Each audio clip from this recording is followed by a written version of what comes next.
muy complejos, o sea, empecé a tener desórdenes en el área sexual debido al alcohol, al consumo de alcohol. Era una cosa aparejada con la otra casi siempre y no lo podía controlar.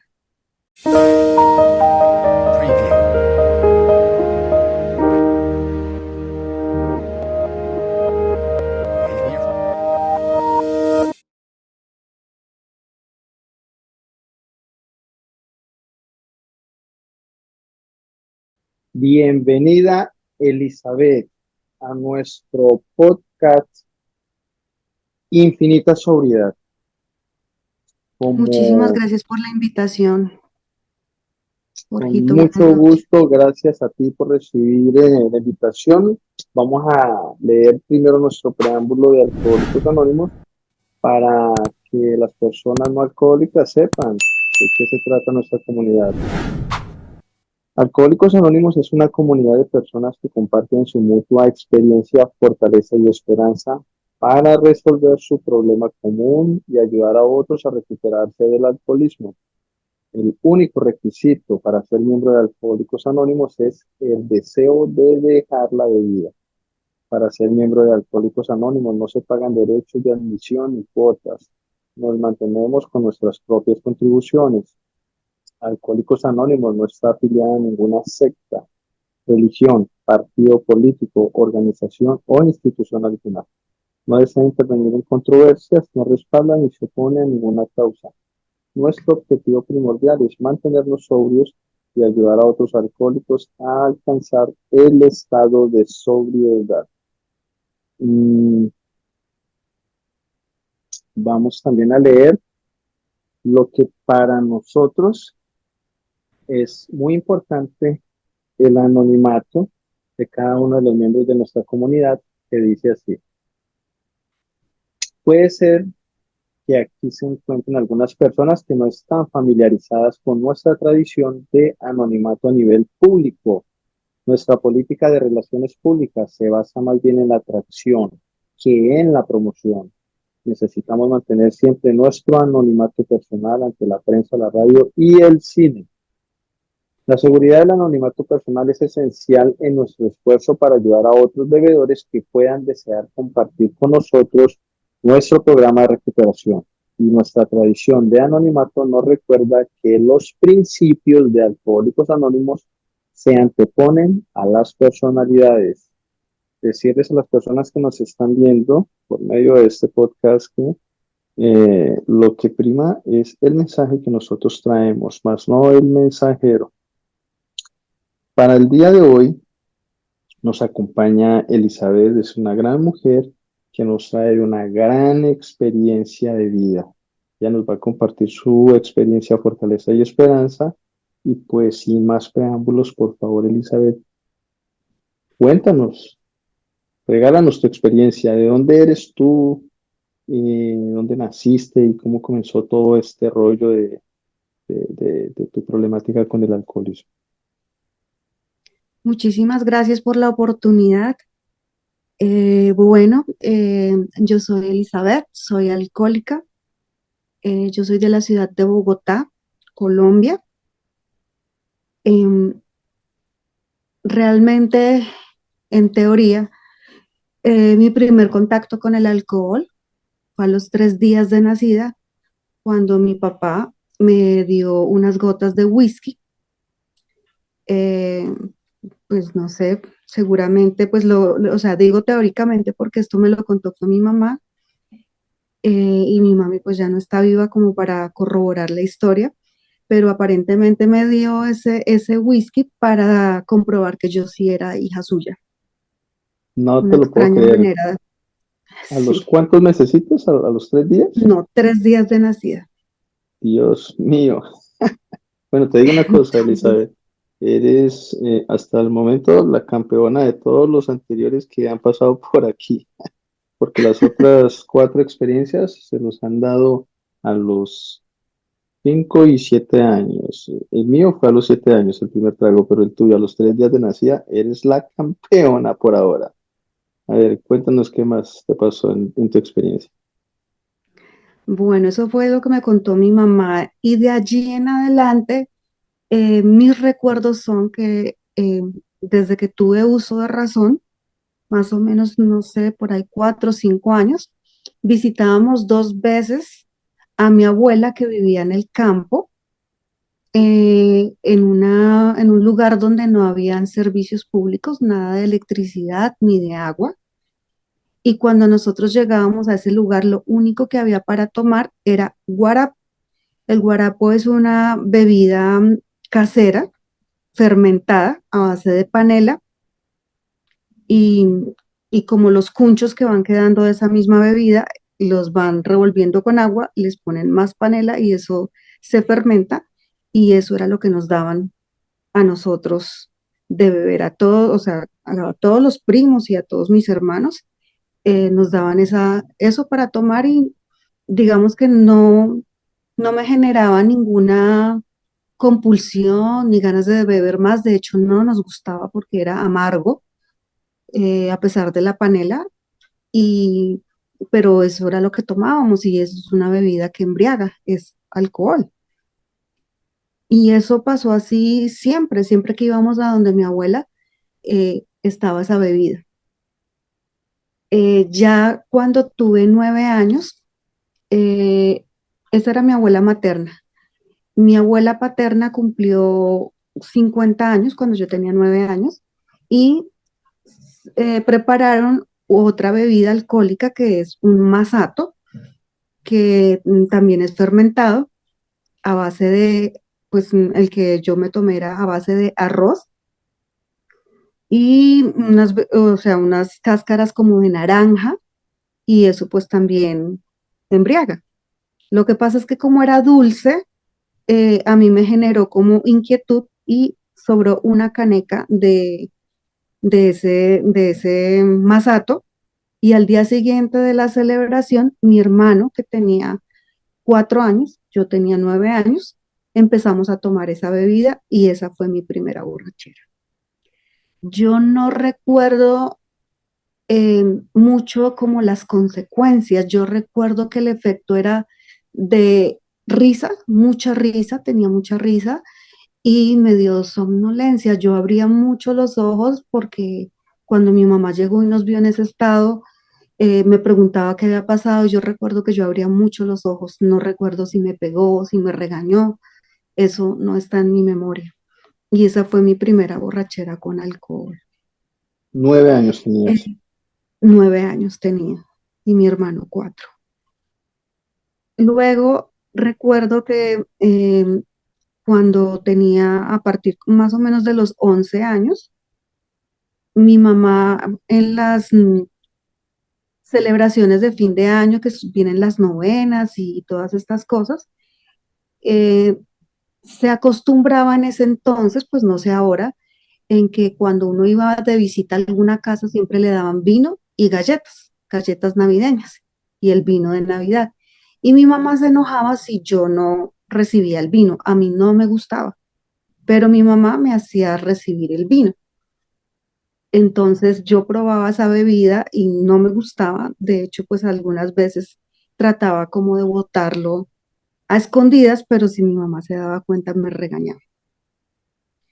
Y así pues empecé como a saber del vino, cómo era, que era dulce, era diferente del guarapo, diferente del masato, pero no, tampoco me generaba ningún efecto porque era una copa nada más, solamente la repulsión de que no me gustaba. Ok, déjame te Juan, interrumpo ahí, Elizabeth. Quiero recordarles a las personas que están escuchando esos podcasts y las que lo van a escuchar después, la importancia de evitar darle licor a nuestros hijos. Las 4 anteriores personas que nos compartieron, todas tienen ese patrón de conducta de los padres muy marcado. Nuestros padres, en mi caso no fueron mis padres, en mi caso fue un tío el que me dio ese primer trago de aguardiente en una copa y a los 7 años en su fiesta de matrimonio, con ese trago que ya borracho y de ahí en adelante ya quedé marcado para mi carrera de alcohólico. Entonces, quiero resaltar esto para que lo podamos ver. Cada vez que nosotros le damos licor a nuestros hijos, los estamos acondicionando y les estamos preparando el camino para que lo más seguro tengan dificultades. Más sé que se acentúa este camino, se demarca, si en nuestra familia tenemos dificultades, si nuestros padres tienen dificultades, y situaciones que van a afectar la parte emocional del niño a la edad más avanzada de 13, 14 años, cuando vuelvan a hacer contacto con el alcohol los va a coger y los va a hacer esclavos. Nuestros hijos van a ser esclavos del alcohol. Yo tengo ahora dos hijas. Por nada del mundo les voy a dar licor. Porque no quiero que ellas pasen por lo mismo que yo pasé. Yo ya experimenté eso, ya yo puedo romper esas cadenas para que no les suceda a ellos. Padres de familia, por favor, eviten darle. Dejen que cumpla su mayoría de edad.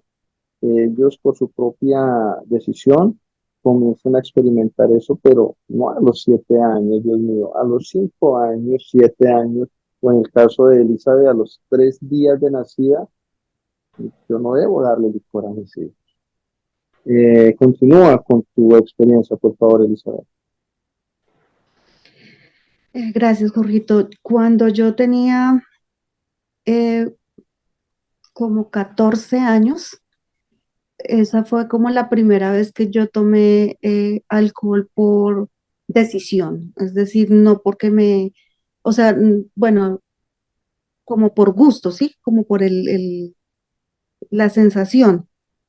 Y fue con unas compañeras del colegio, yo estaba más o menos en octavo de bachiller y estábamos en la casa de una compañera y precisamente de una fiesta había sobrado un vino y como con tres o cuatro compañeras empezamos a tomarnos ese vino que había sobrado.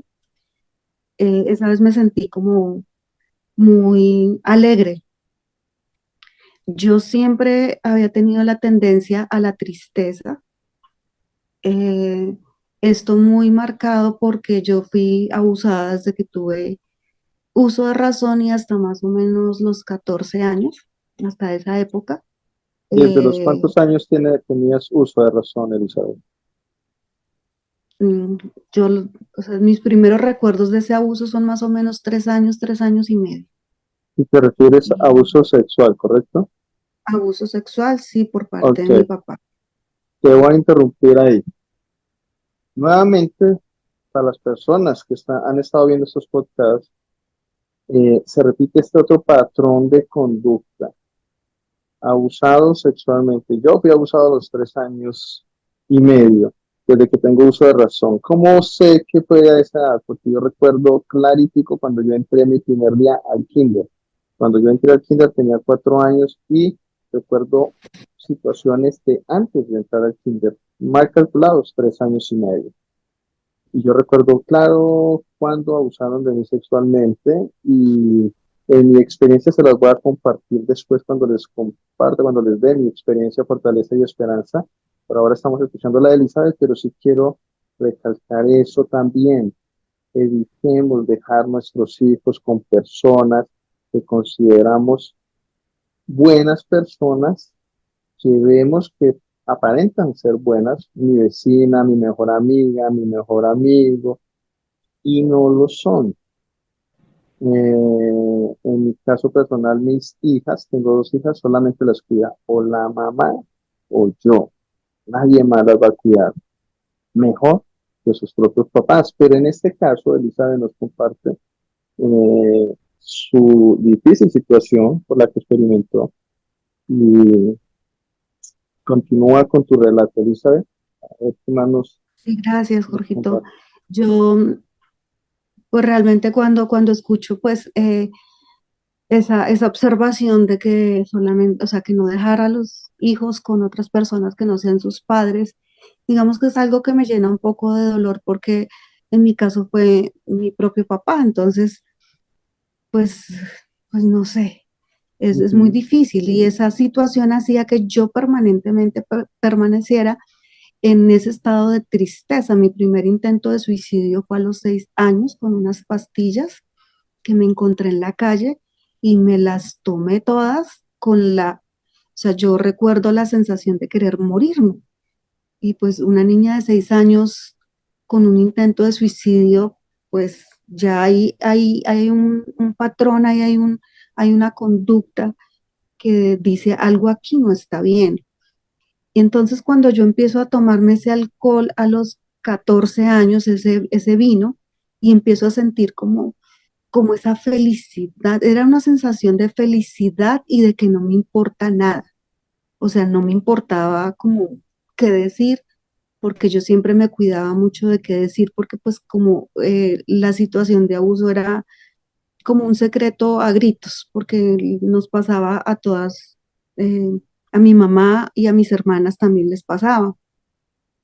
Y como que mi mami sabía, pero ella como no sabía como qué hacer, cómo manejar la situación, ella le tenía mucho miedo a mi papá. Entonces era una cosa como que se sabía, pero también era como oculta. Entonces yo me cuidaba como mucho de decir cosas y esa vez a mí como que no me importaba nada y esa sensación fue muy agradable para mí. La sensación de "Ay, no importa, se fue el dolor, no había nada, sí, no importaba". Entonces, esa situación fue muy marcada. Sin embargo, pues yo no seguí, o sea, no fue que a partir de ahí haya tenido una conducta compulsiva. Ujú, Ya como a los 15 años, me fui, yo ya, bueno, mi papá se había ido de la casa, entonces mi mamá me dio permiso para que yo fuera a pasar un 24 de diciembre em, a Tres Esquinas, Tolima, con una amiga del barrio. ujú, Y de regreso, la flota salía más o menos del pueblo como a las 3 de la mañana y mi amiga vivía muy lejos del pueblo. Entonces yo me quedé en la casa de unos tíos de ella y un amigo de ella me dijo que si quería nos fuéramos a bailar y con eso se nos pasaba el tiempo y a las 3 de la mañana cogíamos la flota. Él también venía para Bogotá. Nos fuimos a bailar y él compró ron y esa vez me emborraché con el combo completo, es decir, tuve una laguna mental, un periodo en el que yo no recuerdo qué pasó, tengo unos flashbacks muy feos, porque además esta persona se aprovechó pues de esa condición y digamos que yo podría decir que otra vez fui abusada. ujú. ¿14 años Em, tenías ahí? 14. Okay. No obstante, pues yo sufrí abusos por parte de otros miembros de la familia, por un tío y por extraños, como que yo sentía como que yo tenía, era como una condición, o sea, como que era mi culpa porque yo atraía esas cosas. A mí me pasaban muchas cosas de pequeña porque me mandaban sola a la escuela, más o menos en segundo de primaria. Ya me mandaban sola, tenía que coger 2 buses y en los buses me pasaban muchas cosas feas, vecinos, extraños, familia. Yo vivía como constantemente eso y como estaba acostumbrada a quedarme callada, yo nunca contaba nada, porque Ujú, pues eso no se decía, tenía mucho miedo de que me pegaran y no decía nada. Y esa vez pues fue igual. Yo no le ujú. conté a nadie lo que había pasado, de que Ok, esta persona, pues que era una persona mayor, era como 10 años mayor que yo, y había aprovechado esa condición pues había abusado de mí. ujú. Y esa fue la primera borrachera con laguna que tuve pues en mi vida. Fue muy 14 fuerte. años tenías ahí, ¿cierto? No, ahí tenía 15. 15, bueno, un añito más. Bueno, eh, yo pienso ahora aquí, después de tener mi tiempo de no beber y de trabajar el programa de recuperación, nuestros 12 pasos, que las cosas suceden por algo. La vida a veces nos da situaciones difíciles por las cuales pasamos para experimentarlas y poder salir de ellas, y con nuestro testimonio de vida poder servirle a otras personas para que eviten que pasen sus hijos, en este caso, por esas situaciones. Lo que tú estás compartiendo es súper delicado y es muy importante para nosotros los que somos padres de familia. No dejar ir solos a nuestros hijos tan pequeños en buses sin saber qué les pueda pasar por ahí. Repito, no hay una persona en la cual se pueda confiar tan a ciegas para el cuidado de nuestros hijos. Nosotros tenemos que tener mucho cuidado con eso. Si, mm, en mi caso personal, que creo en Dios, Alcohólicos Anónimos no tiene religión, no somos no vamos a favor ni en contra de ninguna religión de la que sea, no. En mi caso personal, yo creo en Dios como yo lo concibo. Él me da mis hijas porque confía en mí y porque me las da para yo tratar de darle, en base a buenos principios, una buena educación a ellas. Y al confiármelas, pues yo tengo que cuidarlas lo más que pueda. No puedo dejarlas que ellas salgan ahorita solitas, tan pequeñitas, a que cojan buses, a tantas cosas, exponiéndolas más como está la situación hoy en día.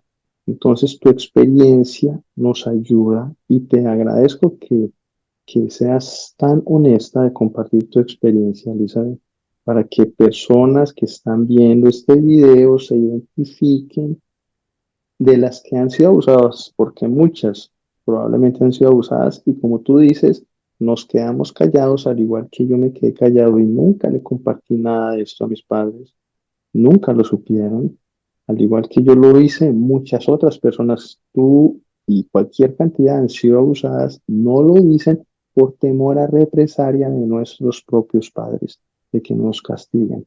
Esa información yo la tengo en mi mente para tratar de manejarlo de la mejor manera con mis dos hijas, que ellas sean eh, honestas y puedan tener la libertad de compartirlo conmigo y que no se sientan de que las voy a castigar o que las voy a maltratar física, mentalmente o de alguna manera. Entonces, Elizabeth, te agradezco mucho por la honestidad. Eh, por favor, continúa con tu relato. Bueno, digamos que ese episodio quedó ahí, o sea, no Ujú. pasó nada. Como estaba acostumbrada, pues ya a quedarme callada con todo, no había pasado nada. Em, Estando ya en esos mismos 15 años, mi papá regresa a la casa y yo le reclamo a mi mamá y mi mamá se enoja conmigo y entonces yo tengo mi segundo intento de suicidio y em, esta vez em, como que fue un poco más evidente. Digamos que no pasó en ese instante nada, yo me tomé una, o sea, era muy inocente porque yo no sabía ni qué hacer y no pasó, digamos, como a mayores, pero mi mamá me puso a trabajar en una casa y yo me quedaba ya los fines de semana. Y en uno de esos fines de semana me tomé unas pastillas otra vez y ahí sí ya, pues claro, la señora de la casa se preocupó, le dijo a mi mamá, me llevaron al hospital y mi mamá otra vez en el hospital enojada conmigo. Y yo ya no sabía qué hacer porque yo decía, si yo no, o sea, mi papá va a volver a la casa y esto se va a volver a repetir. Y yo no quiero eso, ya estaba muy asustada, ya era más consciente de las cosas y no quería que eso se repitiera. Mi hermana mayor me llevó a vivir con ella y entonces empezamos a trabajar juntas y a estudiar de noche. Trabajábamos de día y de noche estudiábamos y yo de noche era, siempre he tenido, digamos, como una particularidad, es que yo aparento menos edad de la que tengo, menos edad cronológica. Y pues a los 15 años yo parecía como de 11, o sea, tenía una cara de muy niña y casi no me daban trabajo. Y en el colegio mis compañeros eran muy protectores conmigo por esa misma condición. Entonces cuando salíamos a bailar, ellos no permitían que a mí me dieran trago y pues a mí tampoco me gustaba, entonces yo no probaba nada. Entonces, digamos que yo nunca llegué a pensar que yo fuera a tener problemas con el alcohol, porque pues yo iba a bailar súper bien, la pasaba muy rico, ya tranquila porque pues no estaba pues con el agresor y no bebía. Y esto pasó así más o menos como hasta los 17 años, que en una entrevista de trabajo, por una extraña razón que no entiendo, a mi hermana le regalaron una botella de vodka. Y esa botella duró un montón de tiempo en la casa. Pero un domingo a mí se me ocurrió que yo estaba enamorada de un chico y el chico no me ponía cuidado y entonces estaba triste y se me ocurrió tomar este vodka con una amiga con la que vivíamos y esa fue mi segunda borrachera con laguna. O sea, la tercera que había tenido y la segunda otra vez con laguna mental de que no me acordaba de las cosas. Al otro día, pues esa vez como estaba con mi amiga, pues no hubo consecuencias más fuertes y al otro día pues solamente como el guayao y ya, no pasó nada más. Luego empecé, cuando yo tenía 18 años quedé embarazada y eh, en el embarazo yo recuerdo que mi hermana me dijo como que una cerveza no le hace mal, una cerveza al contrario le ayuda, no sé qué, así se más, y me dieron una sola cerveza y ya así pasó como la cosa, no, yo no me gustaba mucho, entonces no sospechaba lo que venía. Ya cuando mi hija nació, yo ya y cumplí 19 años con una hermana del papá de mi hija, ellos tomaban aguardiente, cerveza y se emborrachaban y nosotras tomábamos un cuarto de ron. Era como un ritual. Yo no bebía mucho porque estaba lactando y entonces me daba miedo. Además me cogía el sueño muy rápido y pero eso empezó a volverse em, como un hábito cada 8 días con ella o cada 15 días.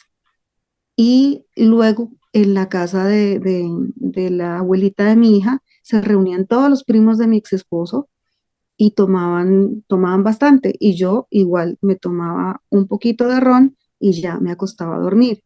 Pero se volvió hábito. O sea, yo nunca pensé que eso estuviera mal porque igual ellos lo hacían, todo el mundo lo hacía y no había problema. Sin embargo, más o menos cuando tenía como 22 años, eh, me fui a la casa de allá de la tía de mi hija, de mi excuñada con la que tomaba ron, y esa vez no tomamos ron, sino tomamos aguardiente, y me excedí, tomé más de lo que había estado acostumbrada a tomar, y esa vez me laguné, es decir, no me acuerdo de lo que pasó, le pegué al esposo de ella y me vomité encima de mi hija. Y al otro día, eso era causa de risa. Eso le pasa a todo el mundo, tranquila, aquí no pasó nada.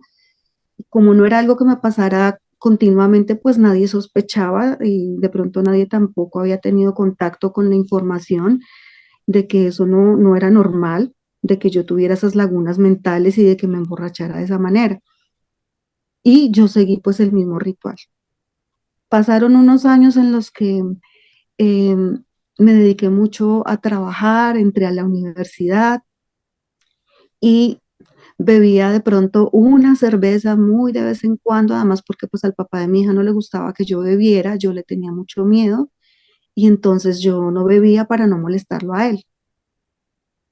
Sin embargo, en 2 o 3 oportunidades se volvió a repetir el tema de la laguna mental y de vomitarme y el de hacer el ridículo y todos me lo celebraban.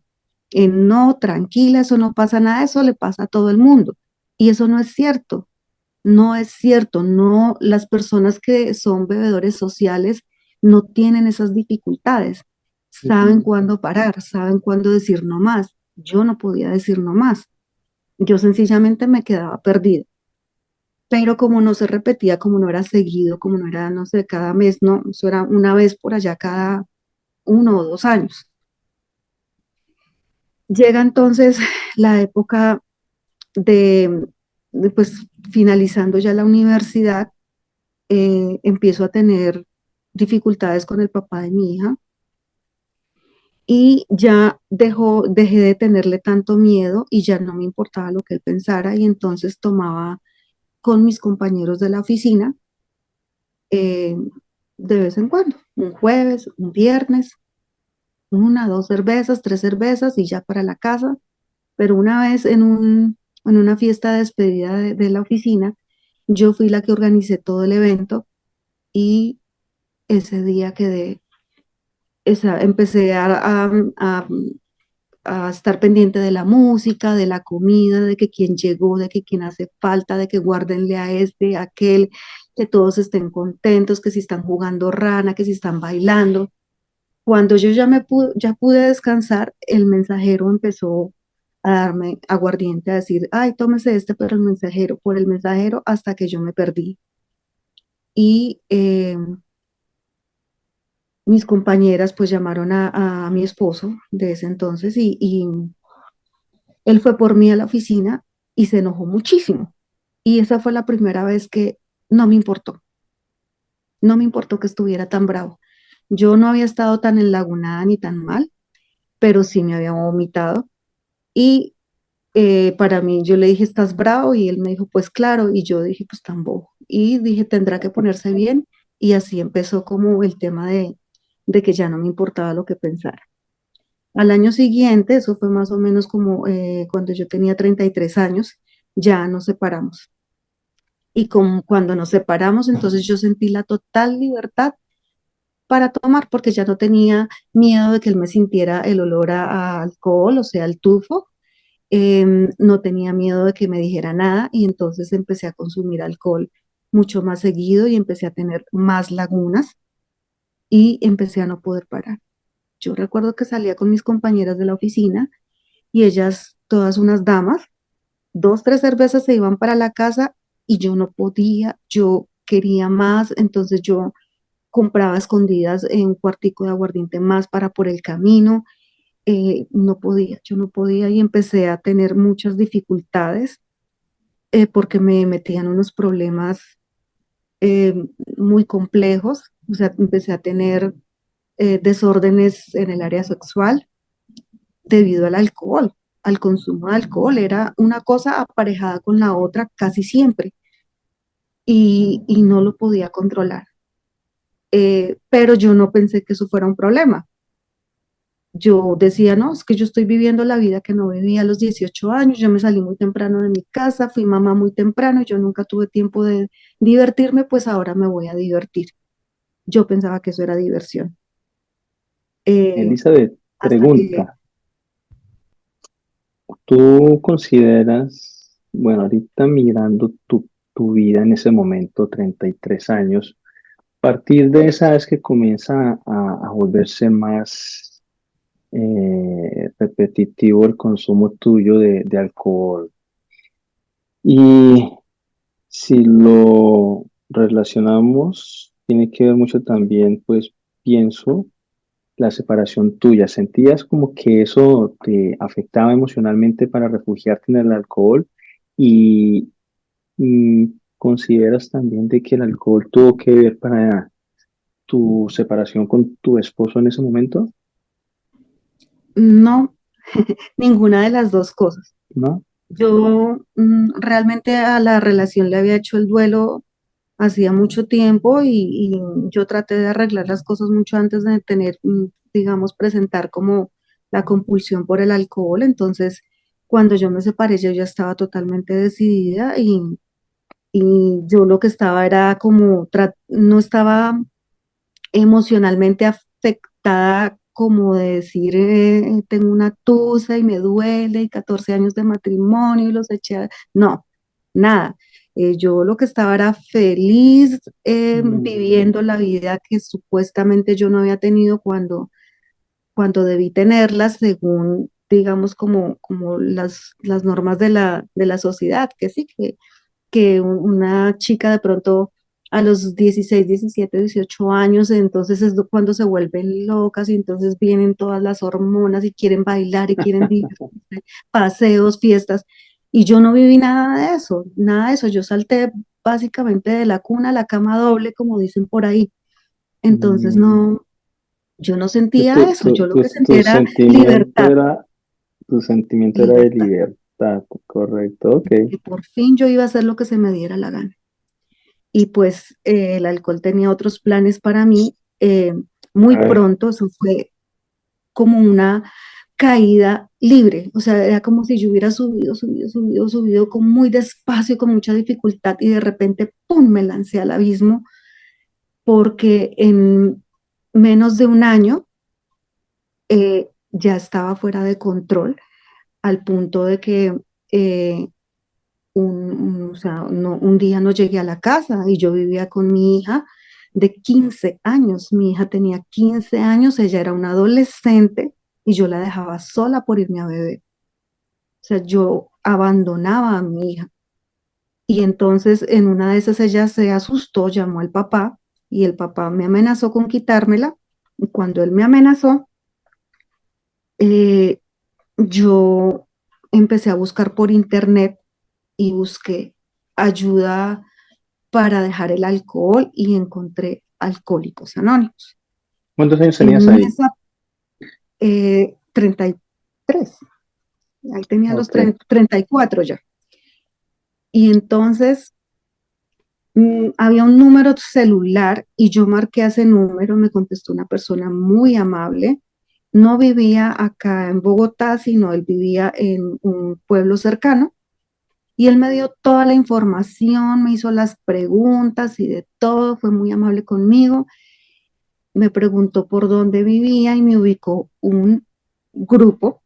Sin embargo, el grupo al que yo fui ese día no tenía reunión y él me llamó a preguntarme cómo me había ido. Cuando yo le conté, se apenó y me mandó a otro grupo que sí tenía reuniones.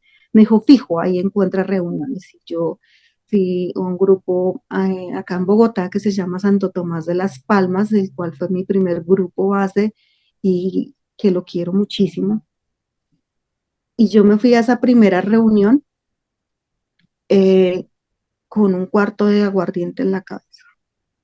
Ya me habían hecho las preguntas. Y yo entré a la reunión y cuando entré a la reunión, pues me recibieron, me preguntaron que si por información y yo dije que sí. Y me hicieron otra vez las preguntas y yo quedé muy decepcionada ¿Por porque qué? yo esperaba encontrar un grupo de personas profesionales que me hicieran unos exámenes médicos, psiquiátricos, no sé, alguna cosa que me dijeran qué me pasaba y que evitaran que yo tuviera lagunas. Yo dije, mi Ujú. ¿Y qué? problema es que me dan lagunas. Entonces, yo quiero es que me quiten eso de las lagunas porque pues eso es lo feo. El resto pues es muy chévere, pero las lagunas mentales no, porque yo no me acuerdo y termino llegando a la casa descalza y no, bueno, todo lo que pasaba.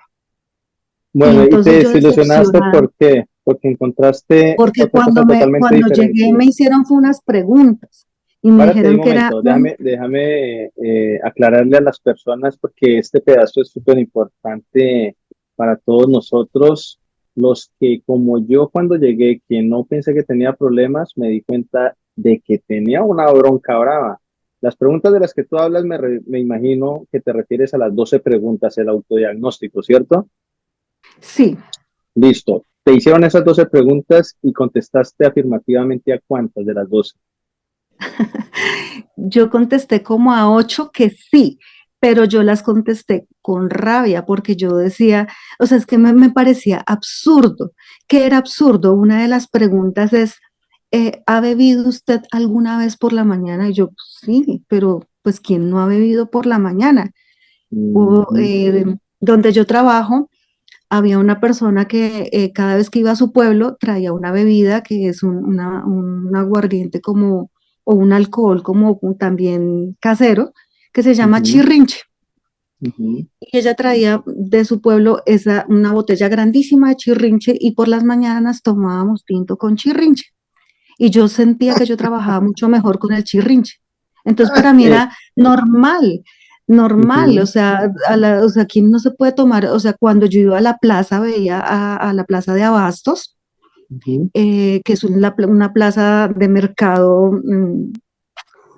muy popular acá en Bogotá, una central, y yo veía a los señores tomando aguardiente a las 5 de la mañana, 7 de la mañana, eso era absolutamente normal. ¿Quién no se toma una cerveza un 1 de enero desenguayabando a las 7 de la mañana, 8 de la mañana? Eso es normal, o sea, ¿por qué me van a decir que eso tiene que ver? ujú. Eh, la otra de las preguntas es, ¿envidia usted a las personas que pueden beber sin que esto les ocasione problemas? Yo, pues, tan bobos, pues claro que las envidio porque pueden seguir tomando y no les pasa nada. En cambio, yo, a mí me dan lagunas o sea, me parecían unas preguntas tan básicas y Ujú, como tan raras. Era ujú, raro porque, o sea, ¿a quién le preguntan eso? Y como mi vida alcohólica era la normal, yo pensaba que todo el mundo bebía y que todo el mundo tenía problemas parecidos a los míos y que por qué me iban a hacer esas preguntas. Yo quería era que me dijeran por qué me daban lagunas, o sea, que me quitaran eso y nada más. ujú. Entonces, cuando me hicieron la pregunta, porque después de hacerme las preguntas me leen un texto que se llama Para nosotros la tercera tradición y que dice que o sea, que si hay alguien en esta reunión que crea que tiene problemas con el alcohol, pues que diga. Y yo, pues si es por esas preguntas, pues sí. O sea, lo contesté con una arrogancia y con un desdén, o sea, con una cosa ahí que yo decía, ay, tan bobos, qué preguntas tan bobas.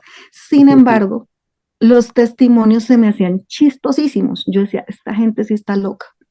O sea, no es que cómo les va a pasar eso. Y yo era, pero mejor dicho, encantada escuchándolos. Y yo por eso regresé, no porque yo creyera que tenía problemas. Es más, yo me llevé el folletico donde están las 12 preguntas y muy querida llegué a la oficina a hacerle el test a todo el mundo. Eso yo, venga, usted tiene esto, no sé qué. Eso era una causa de risa porque me decían no y había un compañero que me decía, si usted no vaya por allá, que esos viejitos después de salir de la reunión se van a tomar, pues en la ignorancia todo el mundo, no, Ujú, eso fue una cosa para mí muy extraña. ujú. Y entonces yo seguía yendo porque me divertía mucho, yo me reía mucho de lo que pasaba ahí, hasta que un día eh, faltaban como 5 minutos para terminarse la reunión y llegó una compañera, una señora, y se le acercó y le dijo algo a la persona que coordinaba la reunión y el señor dijo, hay una compañera que tiene urgencia de compartir, es decir, de hablar, podemos esperarla y todos dijeron sí y yo pues a donde fueres haz lo que vieres, yo tenía afán, pero yo dije que sí. Y me quedé y yo la verdad no recuerdo qué dijo esta persona, yo no recuerdo, no sé, pero lo que dijo era lo que yo estaba sintiendo muy internamente y que yo no había podido identificar. Y yo empecé a llorar y a llorar y a llorar. Y la que fue mi madrina me dijo, esas lágrimas dicen mucho, Eli, esas lágrimas dicen mucho. Y yo ahí empecé a sentir como que, oiga, yo sí como que tengo un problema. Pero fue por la identificación de la compañera, era como un dolor, como algo por dentro que no, o sea, no, yo no lo puedo describir en este instante, pero yo empecé a quedarme, sin embargo no Te, estaba lista. te comenzó a gustar. Me comenzó a gustar, pero yo no estaba lista. Y yo Dame un seguía bebiendo. segundo, Eli. Perdóname, te interrumpo. Compártele a las personas qué es una madrina. Bueno, de acuerdo. Una madrina o un padrino en Alcohólicos Anónimos es una persona que es como un guía, una persona que ya ha transitado el programa, es decir, ha conocido lo que es la comunidad de Alcohólicos Anónimos, conoce qué es la enfermedad y sabe que hay una solución. Entonces esta persona me guía para que yo también pueda entender eso y pueda empezar a hacer algo, o sea, es decir, a tener una solución a mi problema. Me guía, me dice qué se hace y qué no se hace dentro de la comunidad. Está conmigo, me acompaña. Mi madrina fue como un, un guardia de seguridad. Ella no dejaba que nadie se me acercara, o sea, solamente, o sea, ella era muy, muy cuidadosa conmigo. Sin embargo, pues como les digo, yo no estaba lista, no estaba lista para esto y seguí bebiendo y me metí en más problemas hasta que eh, resulté metida en un centro de rehabilitación porque el papá de mi hija me dijo, o es eso o le quito la niña. Y yo acepté, no porque creyera que tuviera un problema, sino por miedo. Entonces pedí una licencia en la empresa donde trabajaba y fui a mi primer proceso de rehabilitación. Y entonces yo estaba por allá en Chinautas, la paciente perfecta, todo hice lo que me decían allá en ese centro de rehabilitación, entendía, lloraba, hablaba con el psicólogo, con uno, con otro, y salí recaída. Recaída es que volví a consumir alcohol antes de terminar el proceso. O sea, saliste del internamiento y apenas saliste, ¿comenzaste a tomar? No, ¿O ellos tenían acá adentro? ellos tenían como una figura que se llamaba un proceso de reinserción, es decir, que me daban permiso de ir a la casa un fin de Ujú. semana, o sea, de un día para otro, y regresar, como para ver cómo me iba. Y cuando yo Mm, regresé, regresé borracha. Entonces ok. me echaron, pues me dijeron que tenía que tener otro proceso, yo dije que no, salí súper mal de allá a trabajar, supuestamente. Y creo que duré una semana trabajando y otra vez volví a beber y ahí sí que fue una laguna de 3 días.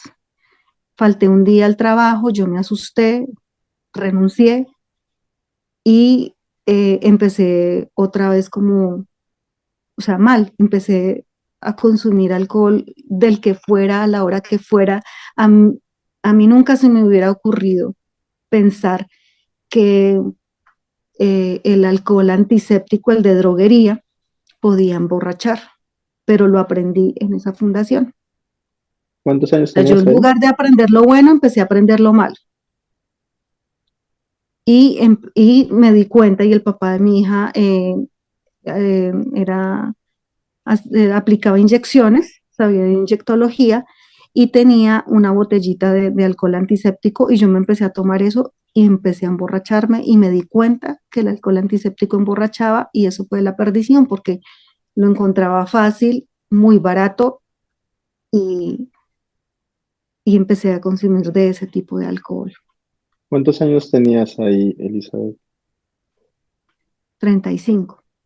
35. Entonces el consumo tuyo comenzó a ser progresivo desde los 33 en adelante. En 2 años llegaste a consumir alcohol de Antiséptico. droguerías, antiséptico, el que usamos para las heridas y todo eso, ¿correcto? Exacto. Ok. Y así En el momento empiezo. en que lo tomaste, ¿no sentiste como la sensación de que no estaba bien, de que es anormal? ¿Qué pensabas? No, yo lo único que pensé, o sea, era tanta la compulsión que yo sentía, o sea, en mí la alergia física, es decir, en lo que se refiere a mi cuerpo, era tan fuerte que a mí no me importaba el sabor, yo lo mezclaba con agua al principio, ya después me lo tomaba como si fuera agua, puro. Ujú, ujú. Y eso me generaba un efecto muchísimo más rápido que el alcohol que normalmente uno consume. Ok. Era muy rápido y entonces eso me ponía, o sea, me generaba más ansiedad porque yo lo que quería era quedar perdida. ¿Y perdida de qué? De la realidad. Entonces ahí me empiezo a dar cuenta, o sea, poco a poco, de que a mí no me gusta la realidad que tengo. Ujú, No me gustaba vivir, no me gustaba mi vida como era, nada de lo que tenía que ver conmigo. A mí me parecía que yo era, o sea, empecé a a sentir como eh, un odio por mí misma, era un odio y un rechazo terrible. Fueron, digamos que momentos muy difíciles. Empecé a ir ya a clínicas de mentales, empecé a tener unas dificultades muy serias. Yo tuve un episodio en el Parque Nacional acá en Bogotá, muy fuerte, donde me rodé 20 metros, me rescató la policía de carabineros, tuve una herida en la cara muy, muy fuerte y me llevaron a un hospital donde llevaban a las personas que no tenían recursos, que no tenían EPS, o sea, no tenían plan de salud, plan médico, y iban habitantes de calle, o sea, iba de todo. Y yo en esa clínica, eh, yo lo único que pensaba es, me volví una nada a la cara, porque todo el mundo iba y me visitaba y se ponía a llorar, pero yo pensaba que lloraban por la herida que yo tenía en la cara. Yo no era capaz de identificar que ellos lloraban, era por a dónde me había llevado a mí el alcohol. Yo no podía ver eso, Wow. yo no podía ver eso. De hecho, unos compañeros de Alcohólicos Anónimos fueron a verme, me llevaron textos, otro dice que me leyeron el texto básico, yo no recuerdo nada de eso. Era que yo no estaba tomando, pero yo eso no lo recuerdo. Y él me decía, sí, yo fui, y mi madrina me decía, sí, nosotros fuimos, estuvimos contigo, yo no me acordaba de esas cosas. Y así sucesivamente empiezo a pasar por varios procesos de rehabilitación en diferentes lugares y procesos en clínicas mentales y cosas muy fuertes. Y en 2014 me diagnosticaron un trastorno afectivo bipolar, que es un trastorno mental, y a mí me empezaron a medicar. Con esa medicación, digamos que yo me la pasaba casi que todo el tiempo durmiendo, entonces dejé de consumir por unos días.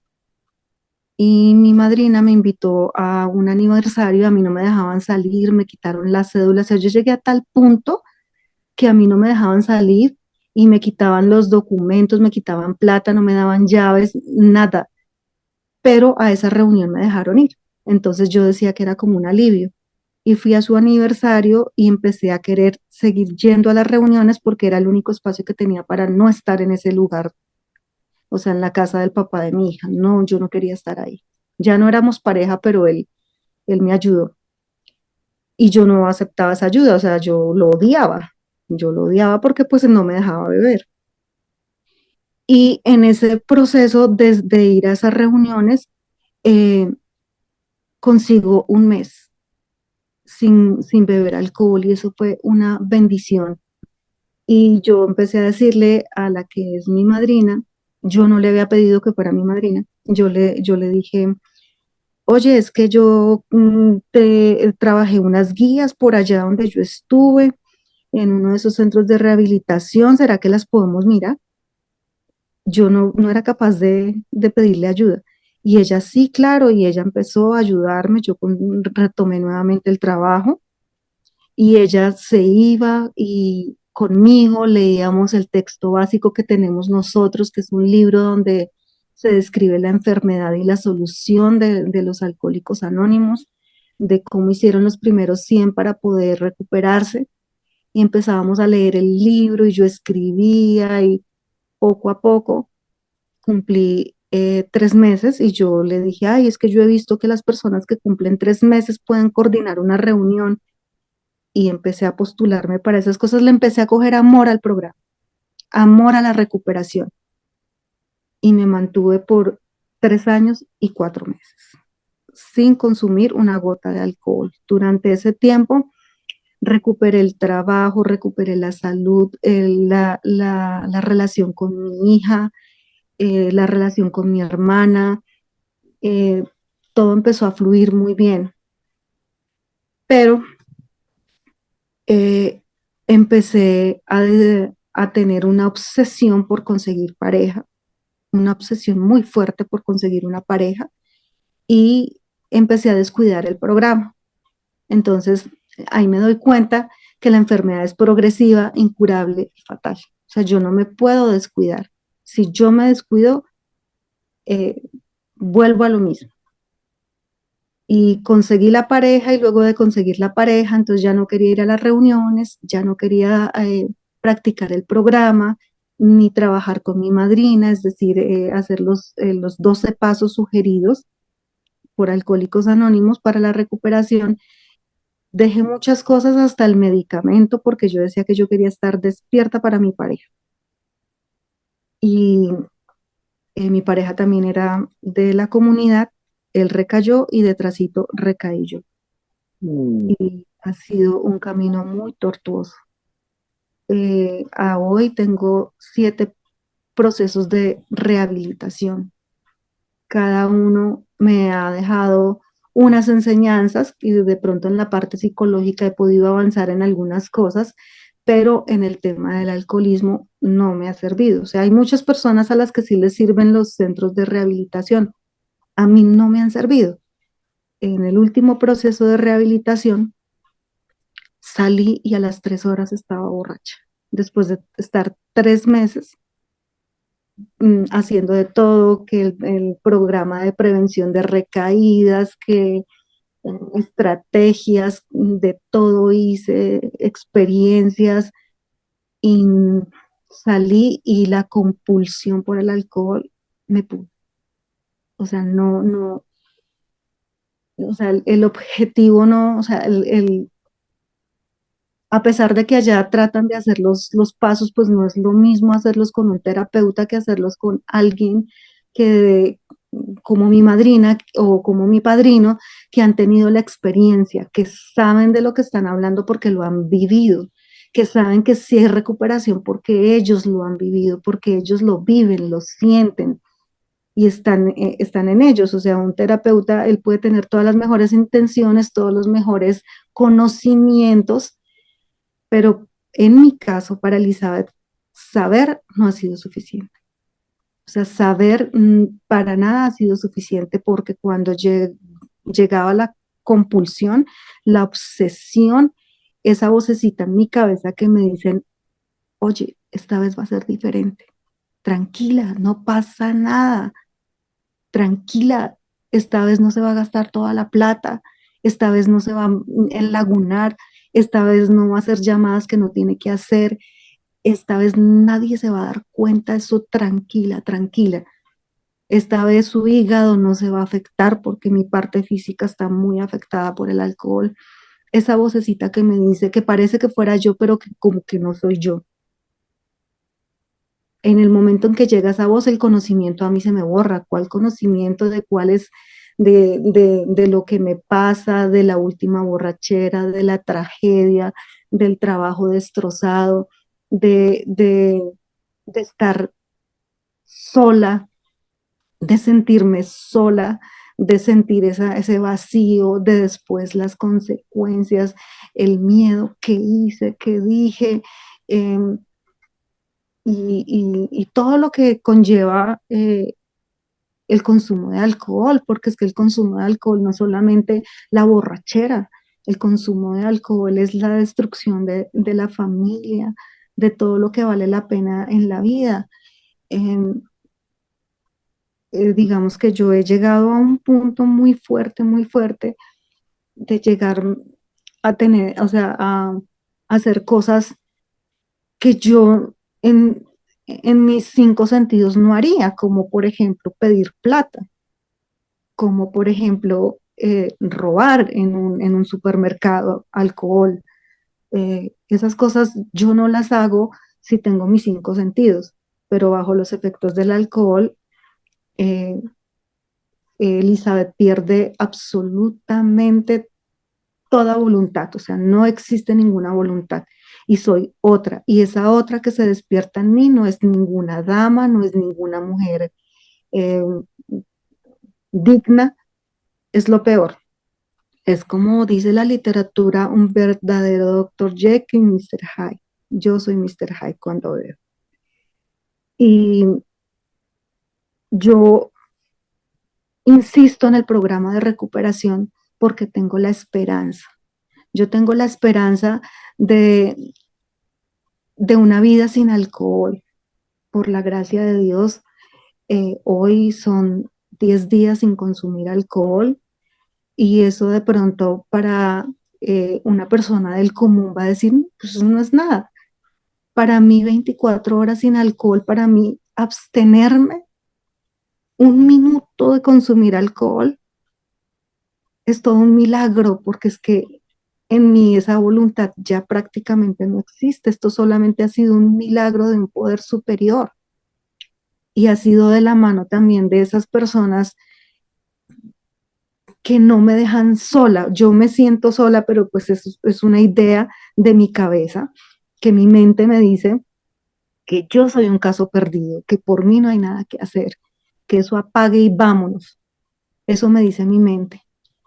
Pero muy dentro de mí también hay algo que me dice, no deje de ir al grupo, no deje de insistir en el programa, no deje de hablar con su padrino, no deje de tener esperanza. Y yo la esperanza la veo, las personas que de pronto hayan escuchado los anteriores programas, los anteriores podcasts, eh, yo quiero lo que tiene Roger, yo quiero lo que tiene Ángela, yo quiero lo que tiene Mara, lo que tiene William.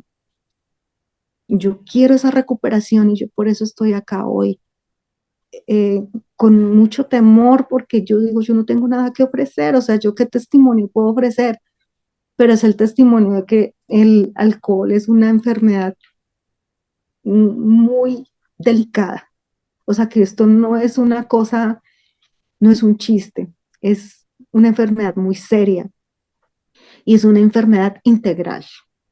Integral es porque afecta todas las áreas de mi vida, afecta mi área física, mental, espiritual, familiar, laboral, sexual, social, todo, todo absolutamente. Es que no ha habido un área de mi vida que no le haya afectado el alcohol. Yo, por la Mm. gracia de Dios, no consumo otras drogas, pero con el alcohol es la peor, o sea, con eso tengo. Y yo invito a todas las personas que de pronto nos estén escuchando a que de verdad si sienten que hay un problema, busquen ayuda. Yo he encontrado una ayuda increíble, unos seres humanos maravillosos aquí en la comunidad, unas personas que están dispuestas a ayudarme y yo hoy tengo 10 días porque hay alguien que está conmigo, que todos los días me dice, bueno, ¿cómo se siente? ¿Qué necesita? Dígame, leamos, escribamos, o sea, lo que sea. Yo voy a reuniones presenciales, voy a reuniones virtuales y trato de estar en contacto con otros alcohólicos porque si no, esto sería peor. Esto sería peor y yo no me imagino eh, las personas que de pronto estén pasando por situaciones similares y que no puedan parar y que estén solas, sin un grupo, sin un padrino, sin conocer que hay una solución. Qué triste. Yo conozco la solución y yo eh, quiero seguir acá. Y por eso me arriesgué a aceptar esta entrevista o dar este testimonio, más que entrevista, este testimonio, porque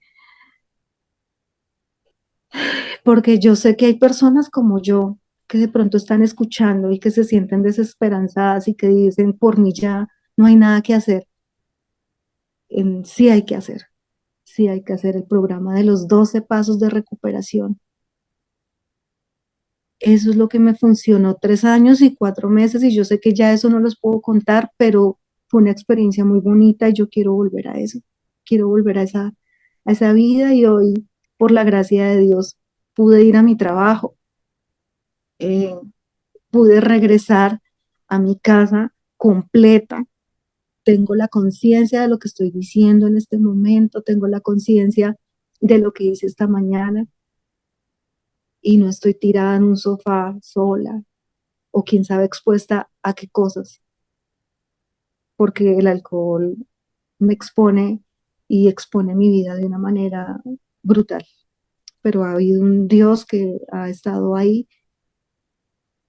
y que yo espero que siga conmigo. Y así será, Elizabeth. Déjame mm, interrumpirte para hacerte una pregunta. Con lo que tienes ahorita ya en tu proceso de recuperación, ¿por qué consideras que no has podido parar? Bueno, es como la suma de muchas cosas. La primera ha sido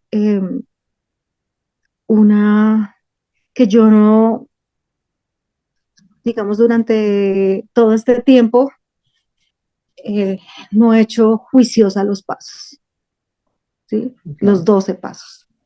O sea, el programa de recuperación son los 12 pasos, ¿sí? Ujú. No es ir al grupo a de pronto a hacer vida social o no sé, a otras cosas diferentes. No, es ir al grupo a compartir experiencia, fortaleza y esperanza. Es compartir con un padrino y hacer unos pasos de recuperación, lo que hicieron los primeros 100. Y yo eso no lo he hecho juiciosa porque yo he creído que el programa es a mi manera. Entonces, que como yo tengo dificultades con el poder superior, con Dios, por las cosas que me pasaron en mi infancia y en el transcurso de mi vida, que todas han sido muy complejas, eh, por esas cosas feas que me pasaron, entonces yo no creo en Dios, entonces yo quiero hacer solamente el primer paso, el cuarto, el quinto, no sé, de pronto las reparaciones y ya, o sea, como que es a mi manera, pero pues hay unos pasos, hay una estructura y yo tengo que disponerme. Eso de una parte. De otra parte, la dificultad de ser honesta conmigo misma, de, de creer que si yo me guardo las cosas, pero es que es lo que estaba acostumbrada. Yo estaba acostumbrada a callarme, a que las cosas no se dicen, a que esto es solo para mí, a que la ropa sucia se lava en casa, como decía mi mamá. Y entonces, cuando mi hermana contaba lo que a ella le estaba pasando, eh, mm, la gente se escandalizaba y decían que ella porque andaba contando esas cosas, que esas cosas no se contaban. Ella pidiendo ayuda a gritos y la familia lo que hacía era reprimirla. Y yo por eso aprendí, entonces yo ya no repetía lo que hacía mi hermana, sino que yo aprendí a quedarme callada. Y en mi proceso de recuperación ha sido así, hay cosas que yo me quiero guardar, hay cosas que no quiero contar y eso no funciona así. Y la otra es yo no sé si es una incapacidad o también tiene que ver, no sé, con el ego, con el orgullo, con la soberbia, pero esa incapacidad de pedir ayuda cuando siento la necesidad de consumir alcohol, que se me dificulta, o sea, yo a veces sí puedo y a veces no, y esto no es a veces sí o a veces no, porque es mi vida la que está en riesgo, siempre, siempre tengo que disponerme a pedir ayuda, así me duela, así tenga que hacer lo que tenga que hacer. Siento que en eso he fallado, en la vida espiritual, o sea, en la reconciliación con el poder superior, la honestidad y pedir ayuda. Pues me alegro mucho que lo tengas súper claro porque toda esa información que tienes ahora y por lo que has pasado te va a ayudar en tu proceso de recuperación que llevas actualmente. En estos momentos estás trabajando pasos. Sí, gracias a que Dios puso a una persona muy especial en mi camino, estoy ¿En qué trabajando en paso eso. vas?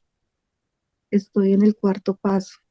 Bien, me alegro mucho por ti, Elizabeth. Yo, por mi propia experiencia, sí tengo la total convicción de que si practicamos los pasos y con los ingredientes que tú acabas de decir, si somos honestos con nosotros mismos, pero empezamos siendo honestos con otra persona que para nosotros es nuestra madrina, en tu caso mujer con mujer, o nuestros padrinos, en mi caso con mi padrino, comienzo a ser honesto. Al tener ese ingrediente en nuestro proceso de recuperación, es, eh, es casi, o no casi, es efectivo y muy probable de que vamos a salir adelante en nuestro proceso, que vamos a dejar de beber y nos vamos a recuperar de un estado de mente, de cuerpo y de espíritu que nunca antes habíamos sentido. Lo más seguro es que lo vas a lograr si sigues con esos ingredientes, siendo honesta con tu madrina o padrino y trabajando en los pasos. Como bien lo hemos escuchado en los anteriores podcasts, la solución es nuestro programa de recuperación llamado Los 12 Pasos. Tenemos más herramientas como lo son las reuniones, el apadrinamiento, las terapias por teléfono con compañeros de la comunidad, nuestra literatura. Muchas herramientas tenemos dentro de la comunidad, pero la solución para dejar de beber, sin ningún temor a equivocarme y sin ningún temor de decirlo, se llaman los 12 Pasos de Recuperación. Un programa espiritual diseñado para mentes difíciles como las de nosotros, los que tenemos esta enfermedad. Entonces, me alegro mucho por ti, porque estás integrando en tu proceso ahora la honestidad y porque estás tratando de practicar los 12 pasos, no como quisiéramos, sino como lo dice el libro azul. Tengo otra pregunta para ti, Elizabeth. ¿Tú crees o no? ¿Qué tan importantes son esos 12 pasos para ti?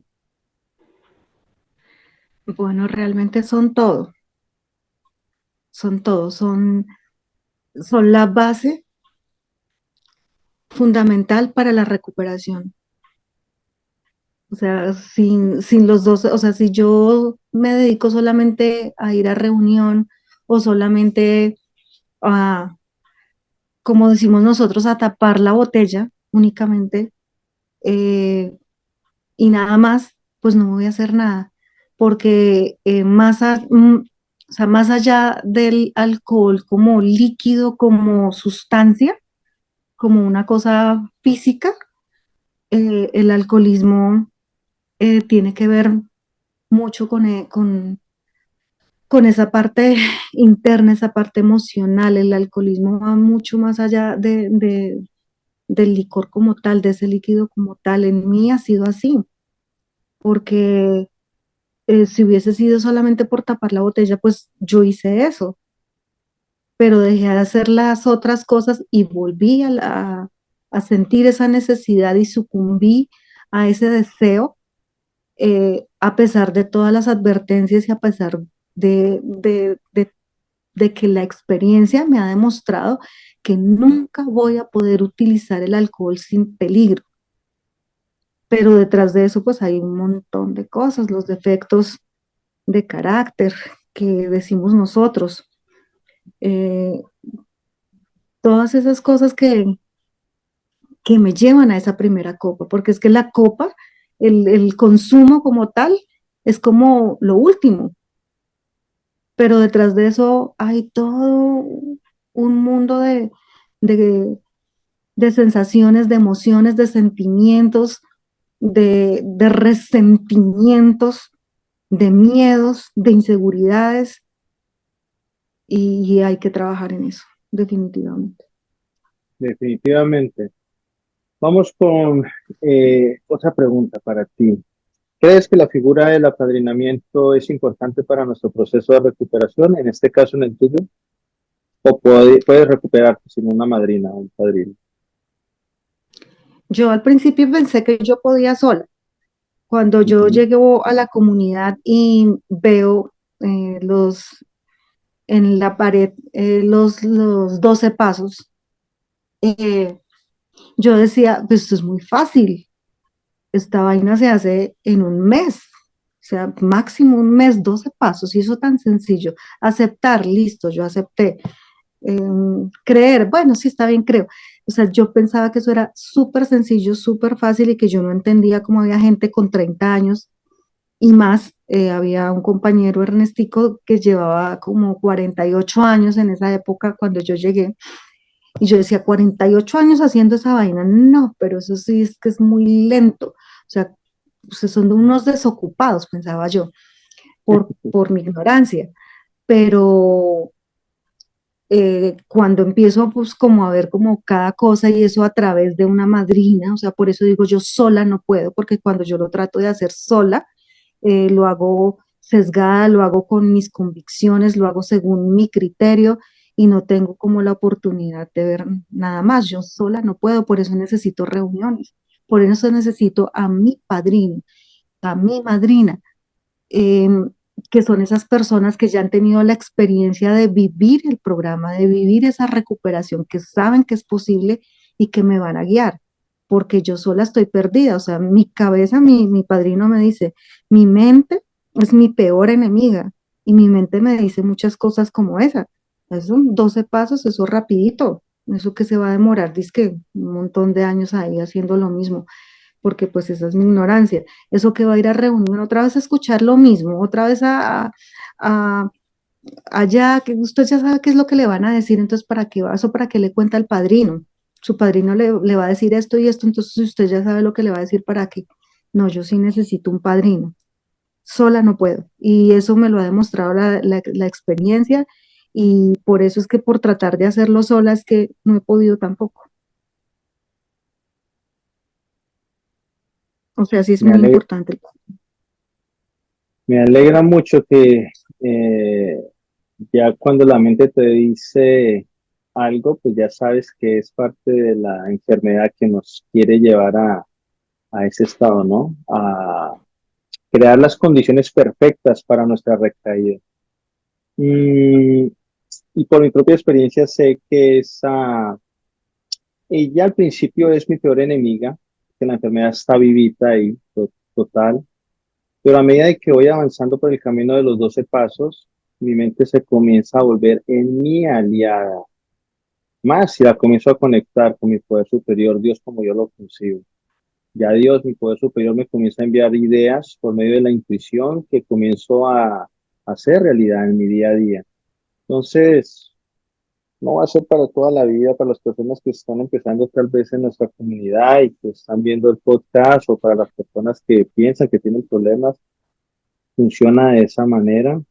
Y yo creo que eh, como en un negocio que pide al dueño del negocio qué es lo que necesitan los clientes, en este caso ahorita nosotros que estamos con la mejor intención de transmitir a las personas no alcohólicas y a las personas que tienen la dificultad, la problemática del alcohol, que no saben que lo tienen, con las mejores intenciones de transmitirles pues esta información.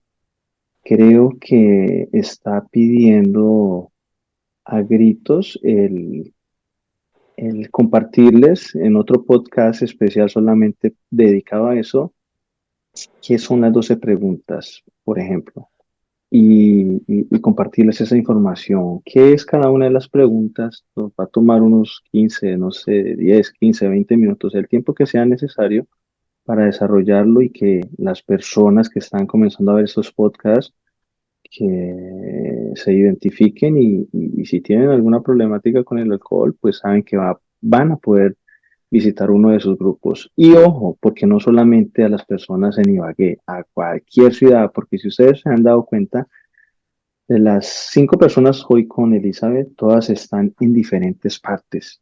Una estaba en, en Ibagué, William, el otro está por aquí en Estados Unidos, Roger, yo vivo en Houston, Texas, Elizabeth está en Bogotá, eh, Marita, ella está por el lado de los llanos en Colombia. Entonces, el alcohol afecta a la humanidad en diferentes partes del mundo, a diferentes credos y religiones, a diferentes personas. Entonces, no importa en dónde se encuentre, ahí muy probablemente se encuentra un grupo de alcohólicos anónimos. Y si usted, oyente o persona que nos está mirando, considera que tiene problemas con el alcohol, con el test de las 12 preguntas se va a identificar. Fue mi caso y ha sido el caso de muchas otras personas. Ahí yo detecté por primera vez que tenía problemas con el alcohol y comencé a trabajar mi programa de recuperación, los 12 pasos, a la semana de estar dentro de la comunidad. Entonces, me alegro mucho por tu proceso, Elizabeth. Sé que estás aprendiendo, sé que tienes un Dios, un poder superior que te ama, que te adora y que te está dando ahora la fortaleza para poder salir adelante. Por favor, ¿qué le dirías para terminar a las personas que nos están viendo? Bueno, primero que la recuperación es posible a través de los 12 pasos. Eh, yo lo he visto en la comunidad durante todo este tiempo que he pertenecido, en muchísimos, muchísimos. He visto compañeros llegar destrozados, muy afectados, y luego componerse con el programa de recuperación. La recuperación es posible. No es sencilla para algunos de nosotros, no es sencilla. Para mí ha sido muy compleja porque pues no he sido obediente por mi deshonestidad y por pues ya las cosas que les he mencionado, pero el programa funciona, yo lo he visto, lo veo en mi padrino, lo veo en mi madrina y en muchos compañeros, en muchísimos, muchísimos, porque han sido también muchos años de estar como en este camino y he visto a muchos compañeros recuperarse de unas situaciones eh, muchísimo peores que las mías. Y la mía es muy grave, pero he visto a personas en unas condiciones muy fuertes que sí se recuperan. Yo los invito a que si hay algún problema o algún indicio de que algo no está bien con el consumo de alcohol u otras sustancias, se acerquen a un grupo de alcohólicos anónimos para que tengan la información, para que sepan de qué se trata la enfermedad y sobre todo para que sepan que sí hay una solución. Pues Elizabeth, muchísimas gracias por acompañarnos esta noche aquí. De mi parte no queda más sino alentarte a seguir adelante y si sigues el programa de recuperación, como dice el libro azul, y con la guía de tu madrina o de tu padrino, muy probablemente vamos a verte aquí dentro de un año celebrando tu primer aniversario y vas a ser invitada para que cuentes, nos compartas tu testimonio de tu experiencia, fortaleza y esperanza en este año y nuevo proceso de recuperación. Entonces, mis mejores deseos para ti, que el poder superior como tú lo concibas te dé toda la fortaleza para que salgas adelante y que logres tu sobriedad. Y desde, como te lo digo, desde mi punto de vista, sé que lo vas a lograr si haces lo que tienes que hacer. Y eso es trabajar en tu programa de recuperación de la mano con Dios y de la otra mano con el libro azul y tu madrina o tu padrino. Entonces, te mando un abrazo fuerte desde la distancia y gracias por estar esta noche acá, Elizabeth.